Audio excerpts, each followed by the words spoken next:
Shall I just... Victoria to talk about when cultures crash. Okay. Hello, everyone. Thank you for coming. So today in the morning we discussed that usability is always overlooked by many open source projects.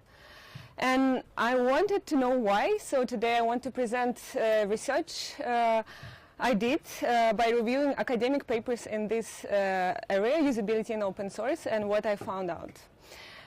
First, I want to explain why I started this research. This research started with the fail to contribute to open source. It's my first contribution to open source that never got any attention in the project. So it happened a few years ago when I was working as a UX designer in a big corporation, working on Android phones for Asia. So not very satisfying job. I wanted to do something different. And I found an open source project I thought I could make much better. And I designed some work. I thought it was a low-hanging fruit. You know, there are so many issues you can fix immediately if you work as a UX designer. So I submitted some wireframes, I gave my feedback, research, and started to wait for feedback and never received any answer at all. So here's a in-review status for 3 years already. So back then I suspected that maybe it's not enough just to have a will to contribute to open source. Maybe there's something else that you need to know about open source in order to become part of it. So I started to review academic papers, and not only academic papers on that topic. And here I will present a short timeline of papers I found. I started my research from not very usability-related work. Many of you, I'm sure, know The Cathedral and the Bazaar by Eric Raymond. Have you read it? Yeah, so it's a great overview why open source and how open source is different from traditional software development. And it made me think maybe if you want to contribute UX to open source, it also has to be different from traditional development.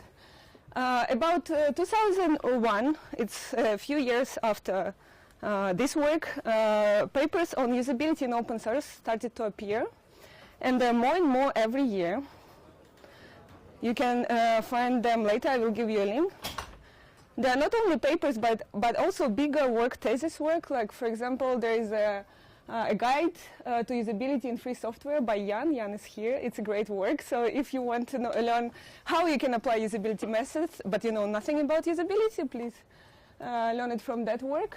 And more papers we can see from Finland University and others. Great work. If you want to find this list, please refer to a repository. I maintain, I have already more than 30 papers. And if you happen to write one or you have a favorite one, please contribute. And we can collect all of them and learn more about usability in open source. And also, on a side note, if you love papers, I like to advertise this initiative. Maybe some of you know. Do you know Papers We Love? Okay, no, okay. It's a great meetup all over the world. I started one branch in Seoul dedicated only to UX papers. So we get together with UX papers and learn something that you don't have time to learn on your daily work time. So what does open source think about usability? And I found this great paper published in 2012. And researchers from Western University in Canada, they carried out a research to find out how developers in open source seek for users' feedback and what's the role of usability experts in open source environment. So what the survey shows that 81% of contributors to open source, please welcome. So the survey shows that 81% contributors to open source think that usability is important or highly important, and nobody thought it had no importance. However, it wasn't their priority when it comes to work. Only 30% of developers think they work on usability, but rest they don't think it's a quality attribute of software they should think about. 77% didn't consult any professional experts in usability, and even if they did, only 1/3 of them applied the results in their work. So, how come? According to the results, it seems that usability is important to software developers in open source, but no one wants to work on it, or they don't consult experts in that area. So, okay, if developers don't want to work, maybe why there are not so many UX designers in open source? And I'm sure there are many designers here who have their reasons why. But I want to present some work I found in this paper. They have an interesting explanation. So what they did, they contributed usability research to some open projects and observed how core teams deal with those contributions. And they find these 3 different tactics. They give them names and call them gatekeeping tactics. So what developers do in order to avoid outsiders' contributions when it comes to usability. First gatekeeping tactics is called non-response, and it's what I had in my first contribution to open source. So like, well, it's your opinion. If you want, you can develop yourself. Otherwise, we don't care. So those contributions usually have no communications and no reaction. And another one, gatekeeping tactic, is social exclusion. And even though community accept contribution, but they don't accept the usability team as a part of core team, as a part of the process. And it's also discouraging because it's sometimes it's the only reason why we contribute to open source. We want to be the part of the community. And another gatekeeping tactic called false acceptance. It's when, please welcome. So it's when a community is enthusiastic about findings, apply them, but the original developer of the feature comes in and exercise his rights or her rights to change software and revert it back to original. It also happened several times. So it seems like that usability teams cannot that easily to contribute to open source projects, and they don't have any impact. And their message fell into deaf ears most of the time. And it's difficult to become part of the community. So why? And what I learned from the papers, there are at least 3 reasons that researchers find. And first of the reasons, it's culture. So there's a cultural aspect, and it's known that open source culture is known to be meritocratic. And participants gain merit from contributing and solving hard algorithmic problems. So for the more hard problem you solve, the more incentive, reputation incentive you get. And for usability experts, it's almost impossible to gain merit because it's not considered important. And even the structure of open source described in papers, often described as onion structure, you see behind me. And this structure represents how decision makers is distributed in the community. And in the center of the circle is where the all decision-making power is concentrated, and it belongs to main developers. And we have more and more layers, and none of them is for designers. And one of the papers found an interesting solution for that. So this paper published in 2009 in Finland University.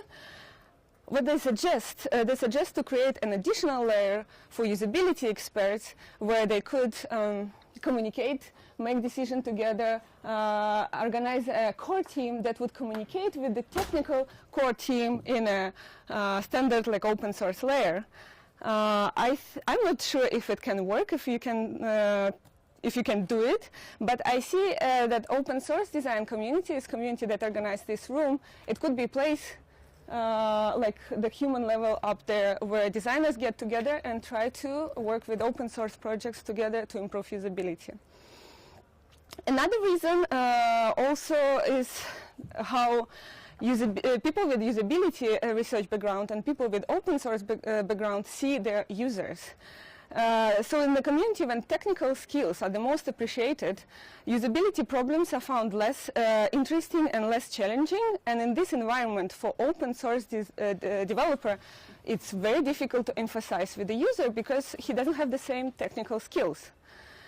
While all designers in the area, they know that that's by definition, users usually don't have any idea what they use, how it works, and you cannot know it all even though you develop your own product. When you use other products, you don't have full understanding of the software. So as much as developers hope their user look like this, most of the time the user looks like this. And however, it's changing, and the more and more I see great user surveys, like this Jupyter project published every year, their user survey, so they try to find out who their user and how to make the software better. Apache Spark, great report every year, so I encourage everyone to learn and do the same. Okay, I need to drink a little. And another reason, maybe the most important mentioned by papers, is the approach to development process, which seems to be completely different in open source and traditional UX design. So in open source projects, usually they call it mostly like bottom-up approach. It's where focus always on technical issues, and often projects come from a little feature and more features added, technically added, and usability issues bypassed completely. But in design, we usually start with a top-down approach, where usability designers, they have play the role of user representative from the beginning of the project. They have decision-making power and also equal to developers to make decisions. And that's very well understood by many big projects that have foundation behind. So the projects like, usually those projects, they would have guidelines, they have a great community like Mozilla, they have great resources where you can learn how to improve their product and contribute to usability. It's also much easier to use top-down approach with the smaller companies when you have you have projects where only few people contribute. So from the beginning they can care about usability and work on it better. For example, this project from Madrid called have a beautiful Russian name, Taiga. It's one of the great examples when usability was considered from the beginning of the project, because the project had just a few contributors from one company, and that project looks great. By the way, team is here, over there, great product. Also the same company, yeah, great product. And also, I'm sure that everyone who knows about this one is looking forward for the launching day. This is open source UX box tool that is designed for prototyping, and we also really looking forward to that one. So it's easier when the team is 1 or 2 people, but how about all other projects that already exist there, and how an independent designer can contribute or become part of it? So it's not an easy question that all of us are trying to answer in this room today. But what I know for sure, that any community cannot grow unless it develops and improves. So I believe that both of the sides in this conversation, technical contributors and design contributors, have to find common ground. And it's not only for developers to learn about usability, it's for us designers to learn about culture and understand how we can become part of it. So since there are many designers in this room, I want to share my experience and what I learned, how to participate in open source design. And if you want to become a part of the project, before anything, first you have to be a user of that project. And once you gain once you become part of the community and gain some visibility, you can start contributing. And it's not a good idea to contribute for usability issues, because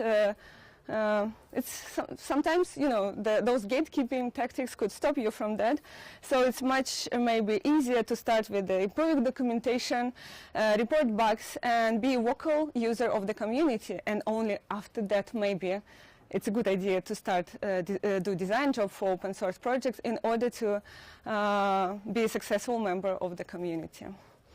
So my final idea I want to share with you. So as much as we designers like to think that everyone needs to understand what usability is, I think what's more important for us to be part of the community and gain social capital with the community members, and also build trust by understanding how open source work.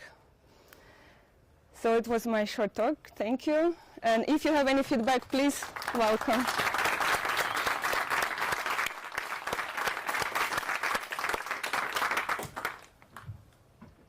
Yeah, please. So you described a way how to find your project as a designer. So I'm sitting here as an upstream developer, and actually I always have the question, how do I get a designer to work on my project, which is a designer who is maybe using my project, my software. Well, most of the work is for free, so I work for free on the project, so I don't have money to pay the designer. So do you have any recommendation for that? So the question was how to find the designer on the project, right? Yeah, and designer, so actually the other way around, like you just described. Yeah. Okay. I think so. What we're trying to do with Open Source Design Initiative is to build foundations for designers to be able to join open source projects, because it's not easy. You've seen, like 3 years ago I started, it's still difficult for me to find the project and become a member. And I think the more we advocate for open source culture, the more designers can join and understand that they also can have impact in this and become part of the community. So I hope that that would be the foundation of our work in open source design. So the more we have people contributing, the more designers open source projects will have. I don't have a recipe, there's no silver bullet for that. So. No pool of designers. Oh, there is a pool of designers. You can come to opensourcedesign.net, our community. Please check out our repository as well. We will advertise it many times today. But also, if you want a designer working only in your projects, it should be a user of your project. Sometimes you can get some free work from open source design community, but hopefully you can get someone who can live with your project and contribute constantly. It would be the perfect case. And there are projects like that. There are many projects that get many designers, like Nextcloud. No, sorry. What's the name? What's the name of the project? Nextcloud, right? Sorry. Yeah. So there are many projects that have designers, but it's a long way of learning and understanding how you can impact and change the. Yeah, and to also get the people attached consistently. Yes, so yes. Just one theme, and then they're gone already again, and then you change something, and the theme has to be adapted, and no one takes over. Yes. But I think this is the way we have to go through and grow and get more people in. Thank you. This is not really a question, but I think there are exceptions when the designer cannot really use the software. Speaking from my own experiences, I was working with a South Korean open source company, and they were having a software which analyzes license compliance codes, issues, and security issues in software. And they wanted a brand identity about that. And I don't know a designer who would use that, but I think in this cases it's important to explain, and maybe the designer should also be very curious about that and get more information about that to understand how the brand identity should look like. So I think there are some exceptions. But it also brings a question regarding the different types of design. For me, design is everything. Developing. You design software, there's usability design, there is also graphic design.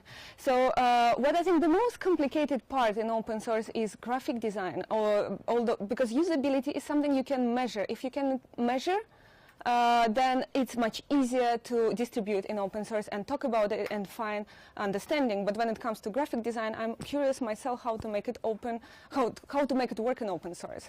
So maybe it's a bit different question, and the most difficult question is graphic design, because again, I'm not sure many people can collaborate on graphical design, while I believe people can collaborate on usability issues and UX design.